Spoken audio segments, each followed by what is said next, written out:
Ал енді Грузия мемлекетімен бірге жұмыс бастап кеттік. 23 жылы біз ол жерде бидайда етті шығармаған болатынбыз.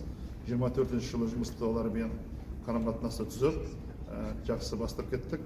Бидайды экспортқа бастадық сол жаққа, сиыр етін экспортқа бастадық. Бүгіннің күні 24 жылының қорытындысы бойынша $71 миллион экспорт жасалды. Соның ішінде бидай мен етті сол жаққа экспорттауға жалғастырып отырмыз. Әрмен қарай бұл жұмыс жалғасатын болады.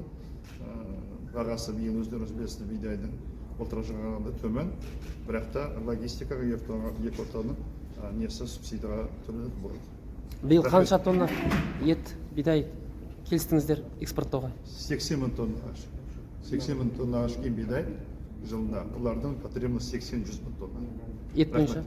Ет бойынша қаншама алатын кісілер болады, соншама біз дайынбыз. Жақсы.